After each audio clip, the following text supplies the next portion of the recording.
Assalamualaikum warahmatullahi wabarakatuh. Alhamdulillahilladzi anzala kitabahul karim hudan lil muttaqin wa ibratan lil mu'tabirin wa rahmatan wa mau'izatan lil mu'minin. Asyhadu an la ilaha illallah wahdahu la syarika lah wa asyhadu anna Muhammadan abduhu wa rasuluh. Allahumma salli wa sallim wa barik ala nabiyyina Muhammad wa ala alihi wa ashabihi wa man tabi'ahum bi ihsanin ila yaumiddin. Amma ba'd. Ibu-ibu yang dirahmati Allah, beserta kajian Ramadan Majelis Ta'lim Radhatul Jannah yang dimuliakan Allah. Bersyukur kita kepada Allah Subhanahu wa taala pada pagi yang penuh barakah ini kita dipertemukan oleh Allah Subhanahu wa taala dalam ruangan ini, dan kita doakan semoga kajian kita di pagi hari ini diberkahi oleh Allah Subhanahu wa taala dan dicatat sebagai amal saleh dan kemudian dilipatkan ganda oleh Allah Subhanahu wa taala sampai dengan 700 kali lipat. Hadirin yang dirahmati Allah, kajian kita hari ini seputar hukum puasa kontemporer.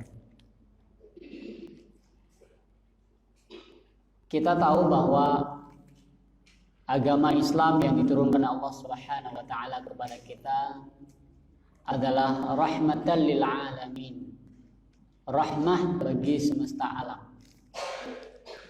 Agama ini bersifat syumul, sempurna,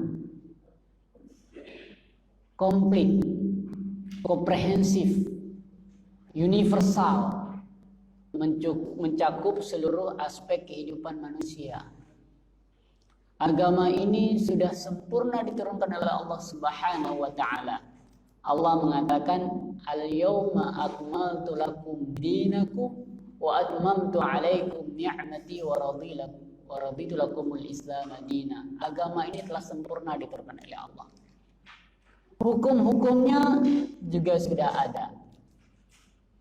Akan tetapi seiring dengan perkembangan zaman, seiring dengan perkembangan budaya, seiring dengan perkembangan kehidupan manusia, maka tidak lepas dari munculnya problematika, permasalahan-permasalahan. Hukum ini tidak pernah berhenti. Hukum ini tidak pernah berhenti hanya sampai pada saat itu. Tetapi dia terus mengiringi kehidupan manusia, karena persoalan hidup manusia itu tidak pernah berhenti. Yang namanya hidup penuh masalah. Tidak mau punya masalah, jangan hidup. Banyak orang gak mau ngadapin masalah, akhirnya lebih baik mati. Kayak gitu. Minta mati pun tidak boleh. Minta mati, saya udah bosan hidup, mau mati, jangan. Memang udah banyak amal. Mau mati enggak gitu. Udah banyak amal, belum juga. Jadi ngapain aja. Gitu. Jadi intinya adalah problematika tentang hukum, problematika tentang fikih ini terus berkembang seiring dengan perkembangan kehidupan. Makanya di dalam kajian-kajian fikih ada namanya kajian klasik. Ya, berdasarkan apa yang ditemukan oleh para ulama, tertulis dalam kitab-kitab ulama klasik, ulama-ulama dahulu, ulama-ulama mazhab.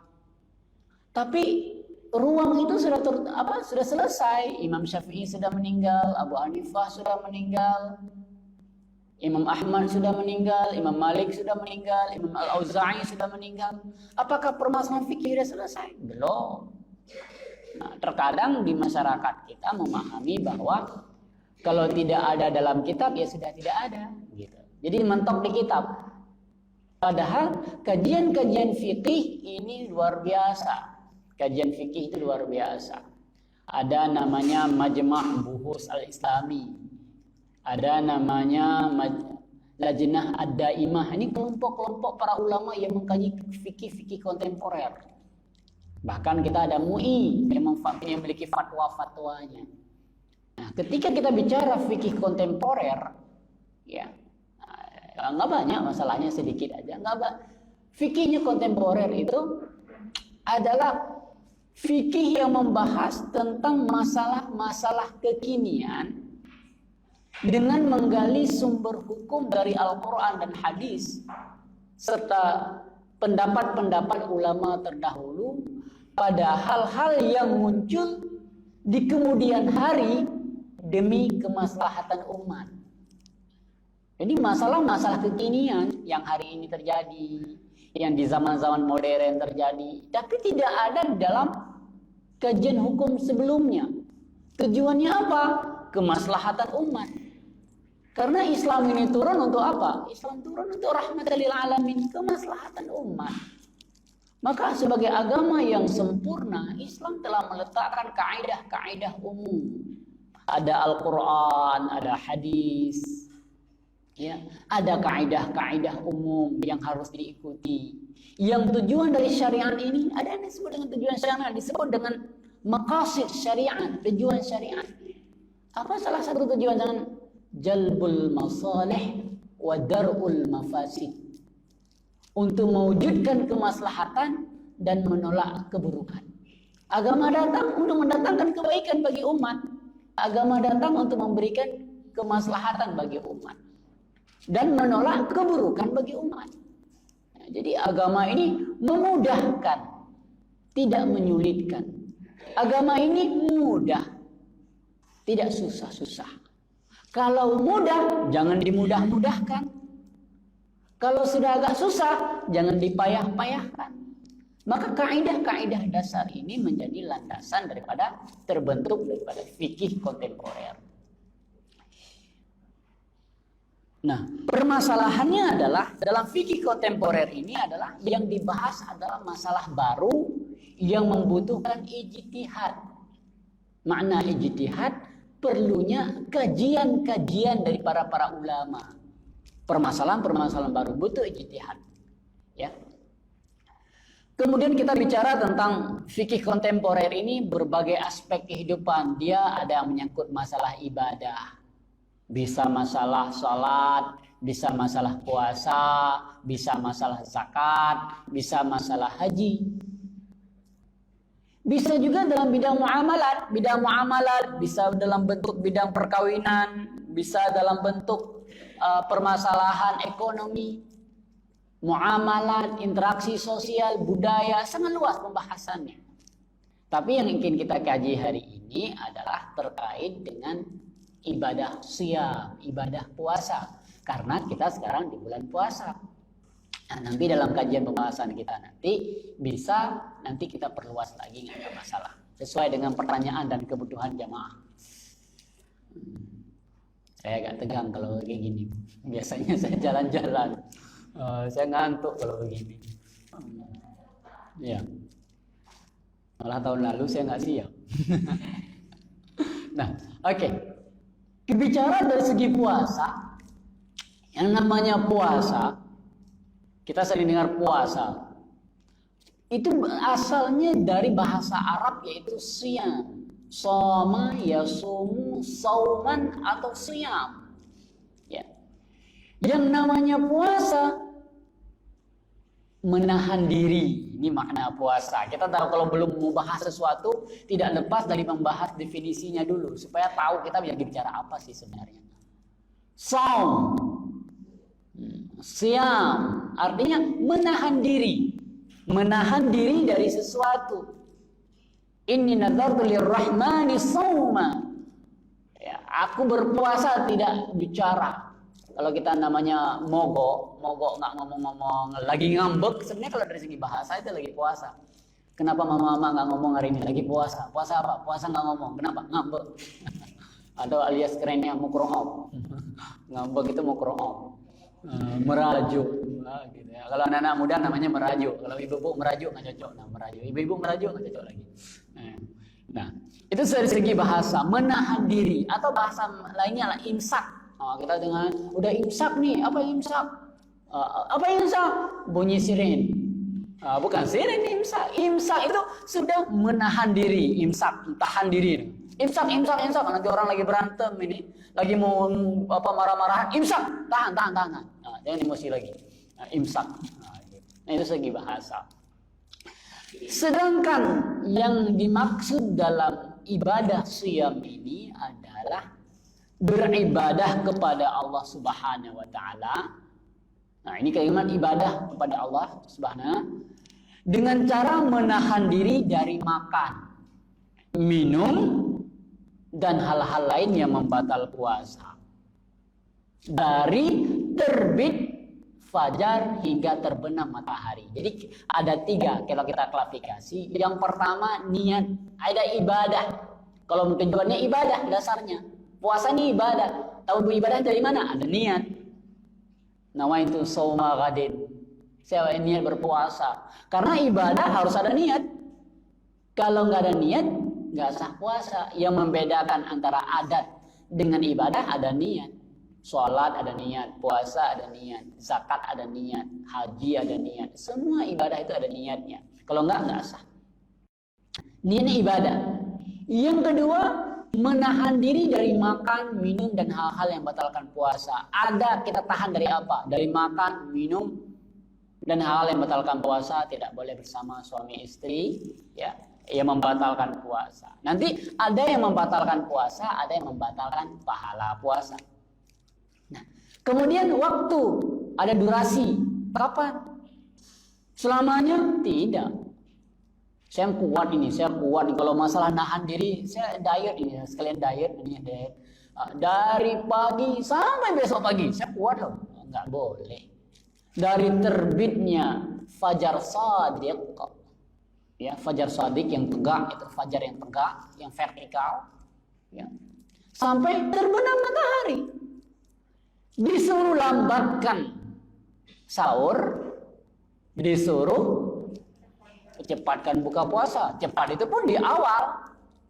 Udah azan, udah bunyi tanda buka puasa. Kenapa belum buka?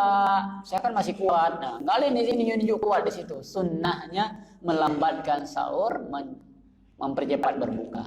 Bercepat maknanya pada waktunya. Kalau jam 3 belum waktu. Nah, gitu. Nah, ini dasar-dasar fikih dulu.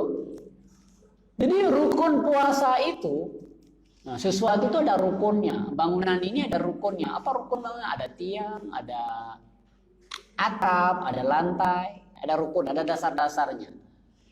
Yang pertama, rukun puasa itu menahan diri dari hal-hal yang membatalkan puasa. Kita sudah sebutkan, membatalkan puasa tadi, makan, minum, hal-hal yang hubungan suami istri, itu menahan diri dari itu. Kemudian menempati rentang waktu puasa, ada durasi waktunya, harus pada waktu itu. Apa itu? Dari terbitnya fajar shadiq hingga terbenam matahari. Itu waktunya. Oh, kita merubah nih dari terbenam matahari sampai terbitnya fajar shadiq. Oh, enggak boleh, kan sama aja waktunya. Sekian jam. Oh, enggak. Tidak, saya lebih enak malam. Kalau malam lepas maghrib tidur terus, bangun subuh. Jadi nggak ada berat amat, nggak capek-capek kali, nggak terasa. Apalagi sekarang suasana panas gini, bikin haus. Kalau malam kan aman-aman aja. Nggak boleh dirubah waktunya, nggak boleh suka-suka kita. Dan dasar-dasar ini harus dipegang dalam fikih, nggak boleh dirubah-rubah. Makanya ada kaidah-kaidah dasar yang nggak boleh diganggu-gugat. Oh, saya ini mau kontemporer nih, mau kekinian, biar lebih keren puasa kita tahun ini. Kita puasa di malam hari. Nggak boleh, karena pikir biar kontemporer. Nggak kontemporer, ini kacau beliau. Kacau balau jadinya. Jadi nggak boleh seperti itu. Jadi tidak boleh merubah kaidah-kaidah dasar. Sudah ada garis-garis dasar, nggak boleh rubah. Nah. Kemudian beberapa hal yang kita mau bicara tentang fikih kontemporer, ya. Yang dasar-dasar dulu. Terkait dengan kita ini kan beban ibu-ibu, ya. Apa beban kaum ibu-ibu ini? Harus qadha. Apalagi qadha di luar bulan puasa. Ini berat. Pertama, suasana tidak mendukung. Suasana pergi kerja, di tempat kerja orang makan. Untuk menjaga puasa juga susah. Kenapa jaga puasa susah? Orang ngerumpi. Orang ngajak kemana-mana, capek, beban tugasnya lebih berat. Tapi kalau udah puasa ini rasanya enak. Kalau bulan Ramadan ini di tempat kerja semua diem. Kenapa? Jaga puasa. Bukan balas dendam setelah bulan Ramadan balas dendam. Nah, enak. Makanya kalau puasa itu enaknya di bulan Ramadan. Tapi kalau sudah namanya qadha, mikir 2 kali. 5 hari rasanya aduh gitu ya. Makanya muncul satu pandangan, alangkah kerennya, alangkah mantapnya kalau pakai obat penunda haid. Penunda haid. Nah, jadi dikonsumsikan ketika sebelum bulan Ramadan, sehingga bulan Ramadan pada bulan itu stop dulu, dia nggak datang, tamu nggak datang, maaf, mau Ramadan dulu, mau puasa dulu. Kenapa? Setelah Ramadan kita baru datang lagi gitu.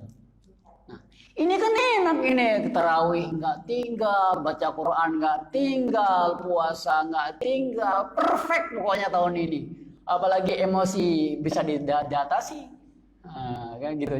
Jadi boleh nggak pertanyaannya mengkonsumsi obat pencegah? Nah ini yang mau kita bahas ini.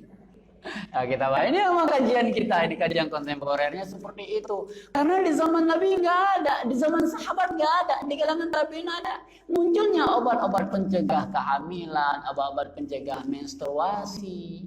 Ini kemudiannya ketika zaman sudah berkembang. Nah, karena nggak ada di zaman Nabi, karena nggak ada di zaman Rasul, nggak ada di zaman para sahabat, para tabi'in, generasi-generasi awal, apakah tidak boleh? Gitu. Makanya di sini para ulama memberikan fatwa-fatwanya, memberikan pandangannya.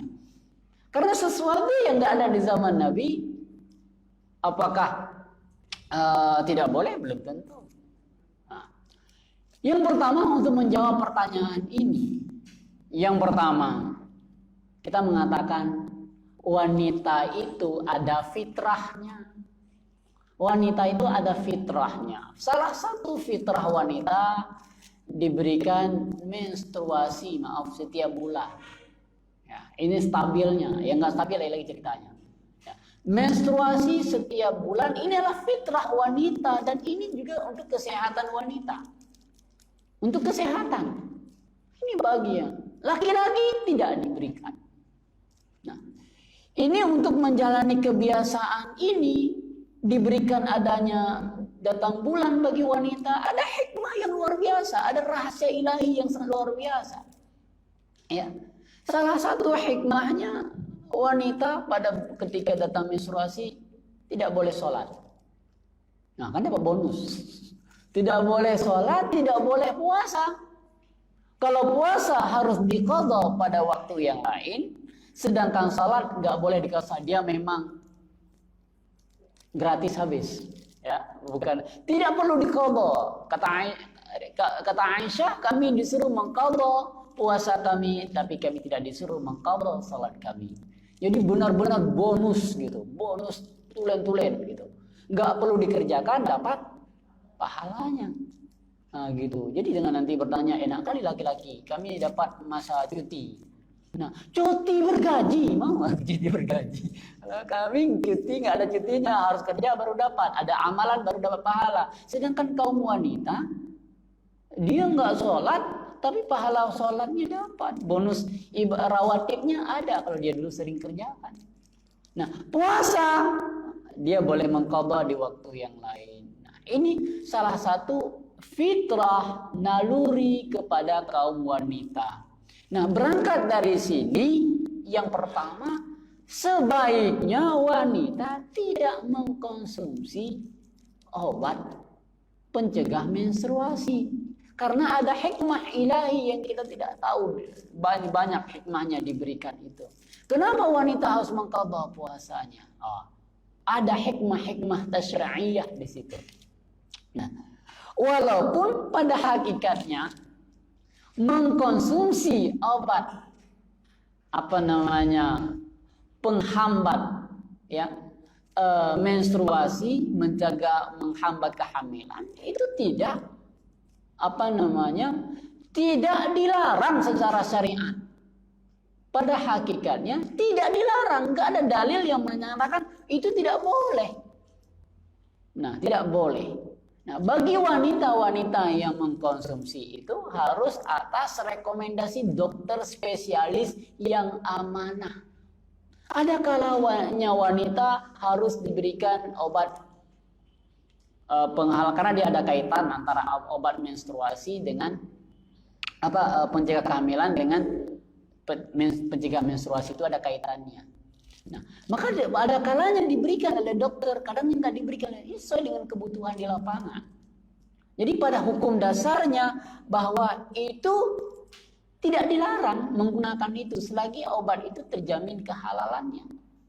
Nah, itu tidak dasar. Cuma permasalahannya boleh nggak digunakan pada bulan Ramadan. Nah, ini para ulama mengatakan bahwa pada hakikatnya tidak dilarang. Sebaiknya tidak. Jalani aja fitrah yang sudah Allah berikan supaya dapat hikmah yang kita mungkin tidak tahu di situ. Nah, maka oleh karena itu kondisi-kondisi seperti ini kita tidak langsung mengatakan oh ini haram, ini boleh, ini nggak boleh. Sebaiknya tidak. Karena nggak ada dasar yang melarang. Nah, gitu. Itu fatwa yang pertama tentang menggunakan obat penghalang haid ketika puasa. Oh, gitu. Nah, tapi harus koordinasi dengan dokter yang spesialis, yang benar mengerti mananya, mengerti. Yang kedua, mesti dia harus ngambil spesialis dulu, mengerti. Kita akan spesialis mengerti, mahir. Yang kedua, jujur, amanah dalam hal keilmuannya. Itu satu. Yang kedua, fatwanya tentang buka puasa di atas pesawat. Ini kita jalan, kita berpuasa naik pesawat. Berangkat dari waktu di tempat kita. Kapan kita berbuka? Gitu. Apakah kita menghitung jam kalau kita dari tempat kita di sini imsak jam 5, kemudian buka puasa jam 6.40 atau 38? Ya, kan sekarang kita hitung waktu itu lalu kita gunakan ketika kita dalam pesawat. Atau tergantung suasana di sana bagaimana. Kita mau kemana ini? Gitu. Kita mau ke Eropa, mau ke Arab gitu. Bagaimana standar kita berpuasa? Kapan kita akan berbuka? Karena sahurnya di tempat kita, imsaknya kita ngambil di tempat kita. Bagaimana dengan buka puasa kita? Nah, rupanya lama-lama saya makin lancar juga ini. Dari tadi gimana gemetaran saya. Mulai hilang dingin. Dari tadi dingin kaki-kaki saya dingin. Nah, tapi walaupun di kamera sama bunda saya aman-aman aja ini. Nah, saya lihat ibu-ibu tegang semua. Saya jadi tambah tegang gitu. Biasanya saya nggak begini bu. Saya paling rancak biasanya. Relax ya. Apa dikeliling alat-alat ini? Oke, lanjut. Nah, kapan kita akan berbuka? Apakah ikut aturan jam yang kita tadi ikut dari jam kita berapa menit kira-kira kalau di tempat kita berapa jam kita berpuasa, ikut jam kita baru kita berbuka? Ya. Jawabannya di sini Lajnah Ad-Daimah, Komisi Fatwa Kerajaan Arab Saudi.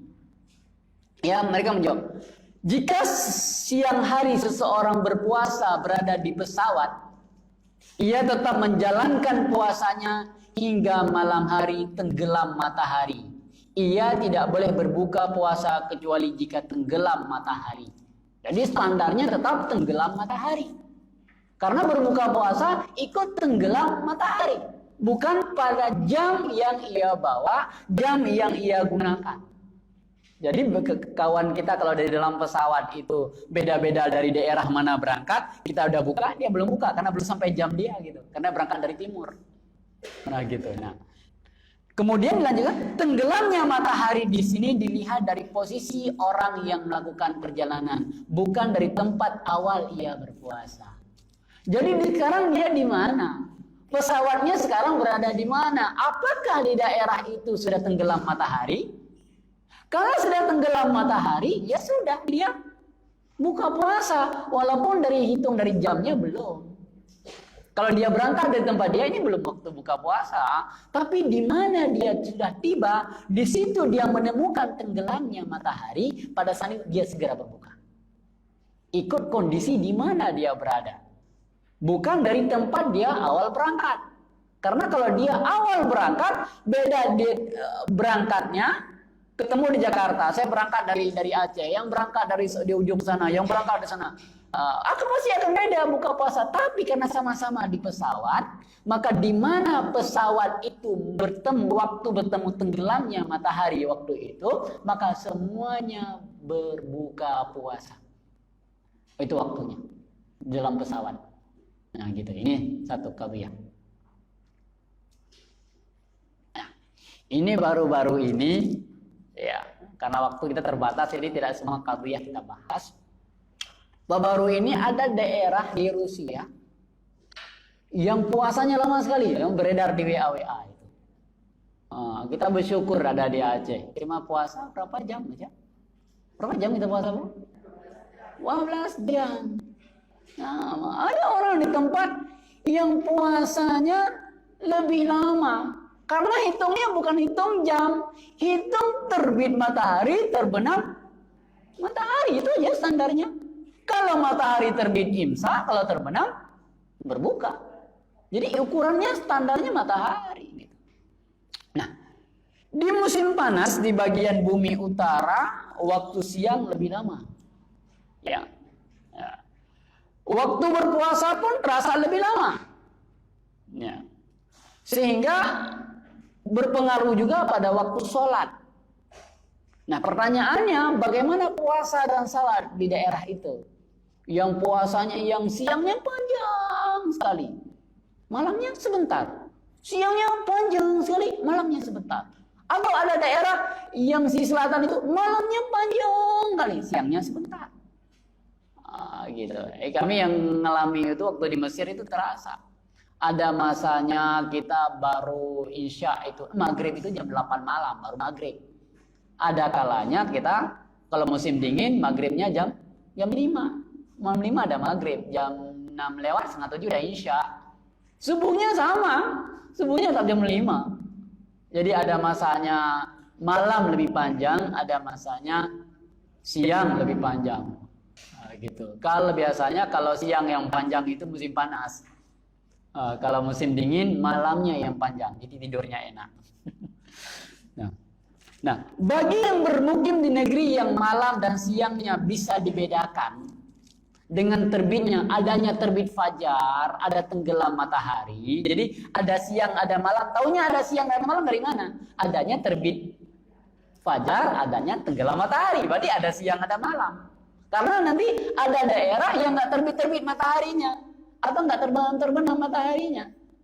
Nah, gitu.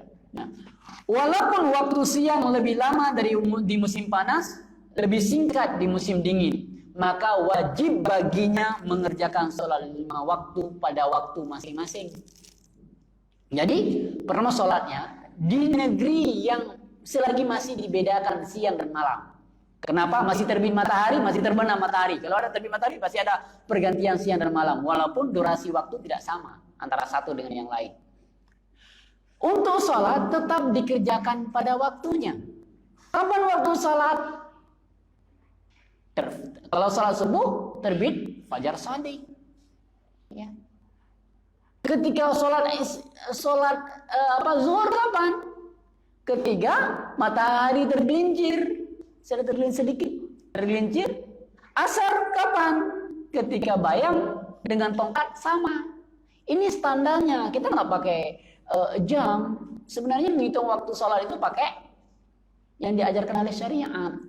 Tapi karena lebih cepat lagi kita ngitung pakai hisab lah. Nah, sekarang udah pakai hisab, nggak lagi melihat matahari, Pak Boy, semua ibu bawa tongkat gitu. Oh, udah ada sholat. Gitu. Jadi tidak, sekarang udah pakai hisab. Jadi sholat tetap dikerjakan pada waktunya masing-masing. Walaupun terkadang nanti antara subuh dengan zuhur jauh berbeda, panjang, lama gitu.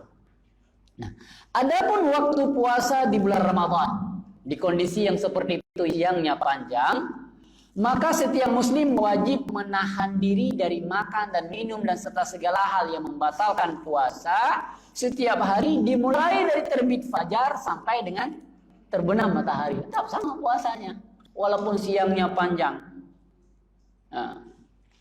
Nah, tentu hal ini berlaku selama waktu siang dan waktu malam bisa dibedakan di negeri itu. Totalnya biasanya ya 24 jam. Dan di luar waktu itu yang malamnya pendek, ya yang halal ya waktu itu bagi mereka. Yang lainnya tetap harus menahan diri, harus berpuasa. Ini satu. Yang kedua, karena siangnya terlalu panjang, ada orang yang nggak sanggup puasa. Kalau sampai puasa lebih daripada hampir hampir 20 jam. Bukan lagi 12 jam, hampir 20 jam, 15 jam, 16 jam. Ada orang nggak sanggup berpuasa karena siangnya terlalu panjang, atau pengalaman-pengalaman sebelumnya dia bisa jatuh sakit, atau karena ada arahan dokter dia tidak sanggup. Nah, kalau dia berpuasa bisa membinasakan dia, atau makin parah, atau memperlambat kesembuhannya. Nah, maka dia boleh tidak berpuasa. Boleh tidak berpuasa pada waktu itu. Namun dia tetap mengqadha di hari yang lain, di bulan yang lain. Nah, jadi orang yang nggak sanggup berpuasa itu boleh mengqadha. Boleh mengqadha puasa, nggak usah puasa karena nggak sanggup, dia terlalu panjang gitu. Ya, nggak sanggup lagi. Kenapa bisa seperti itu? La yukallifullahu nafsan illa wus'aha. Sebatas kemampuan aja. Jadi di luar kemampuan, udah panas sekali, sepanjangnya siang, dia nggak sanggup, dia udah. Islam nggak memaksa, udah kamu boleh mengqadhanya. Nah, itu satu. Bagi daerah yang bisa membedakan antara siang dan malamnya, ada terbit walaupun siangnya lebih panjang. Adapun bagi orang yang bermukim di daerah yang matahari tetap terus di musim panas, nggak ada masuk-masuk, dia nggak keluar terus ya. Yang tidak terbit di musim dingin, atau di musim dingin malam terus. Di musim siang nggak ada malam, berjam-jam jam siang terus, nggak ada malam-malam ya. Di musim dingin malam terus, nggak ada siang. Berhari-hari dia tidak ada, karena nggak tahu ini kapan terbit matahari, karena nggak terbit. Kalau nggak terbenam. Nah, sampai 6 bulan. 6 bulan dia siang. Atau 6 bulan dia malam terus. Nah, bagaimana yang harus dilakukan? Untuk sholatnya, dia melaksanakan sholat 5 waktu setiap 24 jam. Karena normalnya waktu itu 24 jam. Diperkirakan batas waktu sholat itu berpatokan pada negeri yang terdekat dari daerah itu. Daerah mana yang stabil, yang lumayan stabil di daerah terdekat, itu yang disamakan. Nah, ini dia standarnya di daerah sekitar. Di daerah sekitar kayaknya jam segini sholat ini, jam segini sholat ini, jam segini. Dia ikut itu aja, walaupun siang terus, walaupun malam terus. Sholat mau sholat isya, ada sholat isya terus, jam berapa ini, walaupun jam sudah menunjukkan jam 10 malam, jam 11 malam, masih siang, masih panas, enggak berubah. Kita syukur Allah berikan kita tinggal di daerah yang tropis ini, nyaman luar biasa. Nah, itu bagi yang sholat, ikut standar daerah sekitar. Begitu juga dengan puasa. Puasa wajib bagi mereka, walaupun nggak ada terbit matahari, nggak ada terbenam matahari, mereka tetap berpuasa dengan waktunya diperkirakan kapan awal puasa, kapan imsak, kapan terbenam. Juga mulai menahan diri berbuka sesuai waktu itu dengan apa? Berpedoman kepada negeri yang dekat dengan daerah itu. Mana waktu malamnya, mana waktu siangnya, kapan terbit, kapan terbenam. Jadi dalam puasa 24 jam diambil yang terdekat dengan daerah itu. Bukan yang paling enak, yang paling dekat dengan daerah itu. Jadi ini standarnya. Jadi kita simpulkan yang pertama tadi, kalau daerah itu walaupun panjang siangnya, tetapi masih terbit matahari dan terbenam, tapi tidak sama durasi waktunya, tetap ikut kondisi yang ada. Tetapi ketika tidak keluar-keluar matahari atau tidak terbenam matahari sampai berbulan, sampai 6 bulan lamanya atau lebih daripada itu, karena pergantian waktu dalam setahun itu 2 kali, maka bisa jadi 6 bulan per 6 bulan, maka dia ikut daerah standar waktu daerah sekitar. Jadi ikut puasa orang sekitar atau salat orang sekitar. Nah, seperti itu. Nah, itu sudah.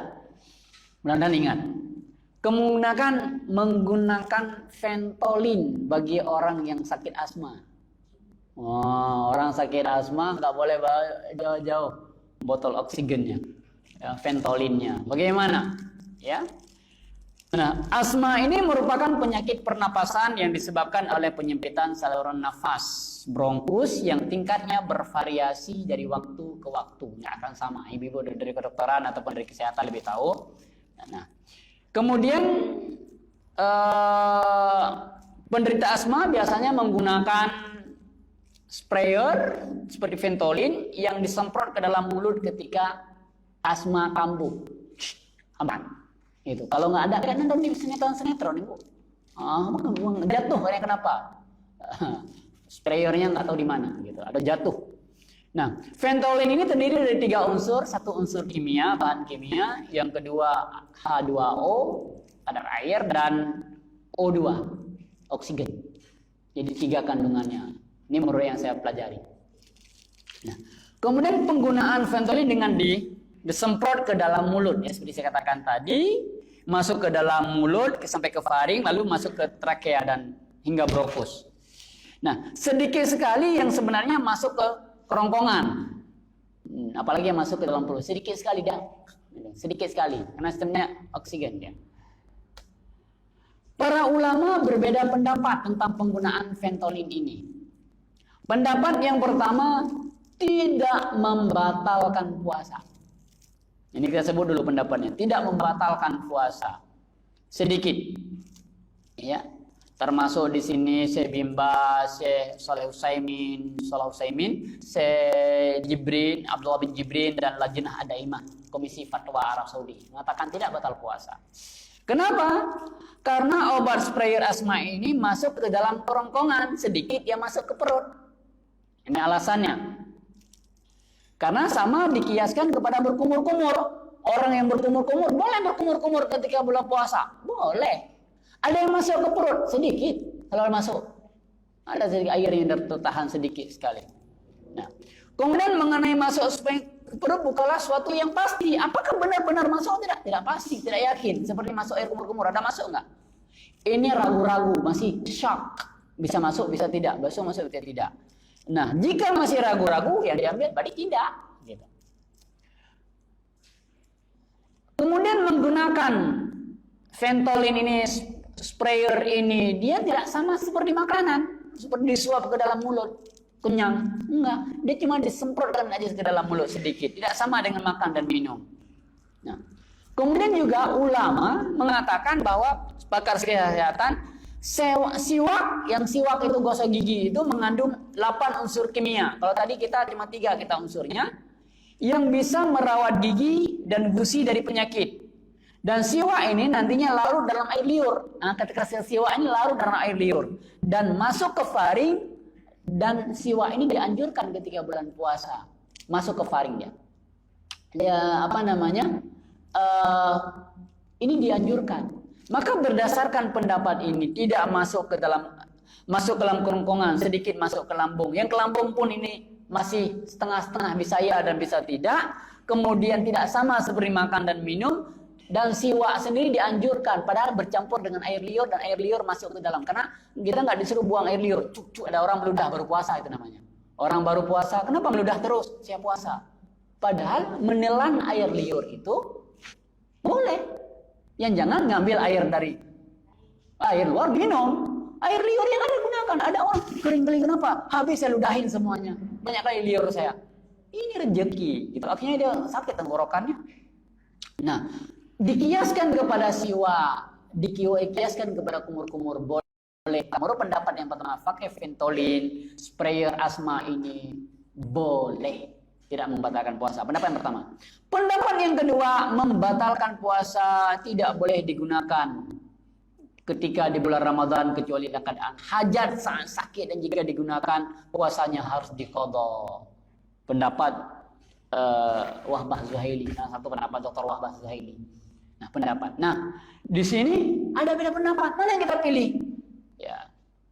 Yang dipilih oleh Dr. bin Muhammad Al-Akhil, seorang profesor di fikih muamalah di Jamiat Al-Qasim. Beliau mengatakan pendapat yang paling kuat dalam masalah ini adalah tidak batalnya puasa bagi orang yang menggunakan obat seperti asma. Nah, ini pendapat. Diambil yang paling ringan, tidak membatalkan puasa. Jangan masukkan itu orang pakai Asperger aja dia sih air teh dalam diminum. Nah, itu nggak boleh. Ya hanya bagi orang yang asma. Nah, lalu bicara tentang suntik dan infus. Wah, kita ini termasuk bagaimana dengan vaksin? Nah, gitu, vaksin ya. Nah, suntik dan infus ini ada yang bertujuan untuk pengobatan dan menyuntik obat. Ada yang bertujuan untuk menguatkan stamina. Ada yang bertujuan untuk nutrisi makanan. Dia beda-beda fungsinya. Ini yang saya pelajari. Wallah alam, dunia kedokteran dan dunia kesehatan bagaimana nanti lebih paham. Nah, injeksi yang bertujuan untuk pengobatan dimasukkan ke dalam bagian bawah kulit, otot atau urat, seperti tujuannya menurunkan panas, tekanan darah, dan ulama sepakat tidak membatalkan puasa. Itu pengobatan yang masuk dari bawah kulit atau bawah otot, urat, dan sebagainya. Nah, injeksi yang mengandung vitamin, kalsium juga tidak membatalkan puasa karena tidak bertujuan untuk memasukkan makanan. Juga sebenarnya tidak sampai ke perut besar yang diinfus. Yang menjadi permasalahannya adalah disuntik sari makanan seperti glukosa yang dimasuk ke dalam tubuh, bahkan langsung ke pembuluh darah. Ini diperselisihkan hukum oleh para ulama. Karena ini tidak ada di zaman Nabi, tidak ada di zaman para sahabat dan tabi'in. Jadi ada ulama yang mengatakan suplemen makanan yang seperti glukosa yang dimasukkan ke dalam tubuh ini membatalkan puasa karena kategori makan dan minum. Karena dia kalau menjadi kuat ya, seperti kenyang dia, seperti orang ini. Ada juga yang berpendapat tidak batal puasa karena tidak melewati saluran makan minum yang lazim, harus dalam mulut. Karena masuknya lewat celah, lewat injeksi, lewat infus. Karena pendapat yang kedua tidak membatal karena nggak masuk dari mulut. Kalau masuk dari mulut semua ini apapun masuk. Kalau dari sini, kalau sengaja batal. Kalau masuk kapal selam, kalau masuk kapal pesawat, ada pesawat, helikopter terbang apa nyamuk nggak sengaja, nggak ada orang makan nyamuk di lalat. Nah, tidak menimbulkan efek kenyang, tidak juga menghilangkan dahaga, maka tidak batal puasa. Nah, di sini ada ulama kemudian mengatakan bahwa yang cocok di sini adalah tidak membatalkan puasa, infus dan injek selagi tidak masuk dari jalur yang lazim. Nah, ini yang sudah disampaikan. Sedikit sekali yang terakhir saya ingin sampaikan. Ada beberapa keputusan Majma' Al-Fiqh Al-Islami. Majma' Al-Fiqh Al-Islami itu di bawah OKI, ya, organisasi Islam. Dalam rapat ke-10 nomor 93 mengatakan hal-hal yang tidak membatalkan puasa. Tetes mata, tetes telinga, cuci telinga, tetes hidung, tetes semprot hidung, apalagi dilakukan dengan hati-hati dan tidak masuk ke tenggorokan. Kalau perlu orang sakit mata ditetes, itu tidak membatalkan puasa. Ini pendapat Majma' Al-Fiqh Al-Islami. Para ulama-ulama kumpul di situ dari semua kepakaran. Memakai obat yang diletakkan di bawah lidah untuk pengobatan dan lain-lain apabila dilakukan dengan hati-hati dan tidak masuk ke tangan. Ada obat yang diletak di bawah lidah, nggak masuk dia, di bawah lidah aja, gitu ya. Obat yang udah beli permen. Kemudian sesuatu yang dimasukkan ke dalam rahim, ya, pemeriksaan dan sebagainya dilakukan oleh dokter karena dalam kondisi pengobatan, itu juga tidak membatalkan puasa. Memasukkan kamera, spiral dan sebagainya dalam rahim juga tidak. Sesuatu yang dimasukkan ke uretra, jalan kencing bagi laki-laki dan perempuan, termasuk kateter, dan hal-hal yang lain juga tidak membatalkan puasa. Membor, mencabut, membersihkan gigi, bersiwak, menggunakan sikat gigi apabila berhati-hati dan tidak tertelan ke kerongkongan, itu boleh. Ngebor gigi, ngebor dinding. Ngebor dinding apa hukumnya? Tidak batal puasa. Berkumur-kumur, semprot obat di mulut apabila dilakukan dengan hati-hati dan tidak tertelan di kerongkongan, boleh. Suntik obat di kulit, otot, dan pembuluh darah yang cairannya tidak mengandung nutrisi. Pendapat tadi ini mengandung nutrisi tidak boleh, pendapat kalau dari Majma' Fiqh Islami. Tetapi di kelompok yang lain mengatakan boleh. Gas bius selama pasien tidak diberikan cairan nutrisi. Gas oksigen, nggak apa-apa, dipasangkan oksigen. Sesuatu yang masuk ke dalam tubuh melalui penyerapan dari kulit seperti minyak, salep, obat-obat yang tempel di kulit yang mengandung bahan kimia. Pakai balsam. Oh, itu kenapa pakai balsam? Batal puasa karena meresap ke dalam. Oh, enggak batal puasa. Sesuatu yang masuk ke dalam tubuh melalui penyerapan dari kulit, ya sudah tadi. Memasukkan kateter pada arteri untuk menampilkan gambar pengobatan pembuluh darah, jantung dan lain juga tidak membatalkan puasa. Memasukkan kamera melalui dinding perut, pemeriksaan bagian dalam perut juga tidak membatalkan puasa. Mengambil sebagian dari hati dan lainnya dari anggota tubuh selama tidak menggunakan pemberian infus. Pendapat enggak boleh. Endoskopi lambung apabila disertai dengan memasukkan cairan infus dan lain-lainnya. Memasukkan alat atau bahan obat ke otak dan sumsum tulang belakang juga tidak batal puasa. Muntah yang tidak sengaja. Kalau yang sengaja memasukkan batal. Karena dia muntah sengaja, mual karena masuk angin, karena dikerok di belakang, tiba-tiba muntah. Muntah batal puasa. Tidak batal puasa. Muntah itu. Ini ada beberapa hal kajian yang kita bahas karena kita buka tanya jawab dan dialog. Sekali lagi bahwa secara umum hal-hal yang itu tidak membatalkan puasa. Boleh terus berpuasa. Nanti lebih dalamnya kita kaji di dalam tanya jawab bersama. Mudah-mudahan kita diberkahi oleh Allah. Kita tutup dulu kajian ini dengan membaca doa. Subhanakallahumma wa bihamdika asyhadu an la ilaha illa anta astaghfiruka wa atubu ilaik. Assalamualaikum warahmatullahi wabarakatuh.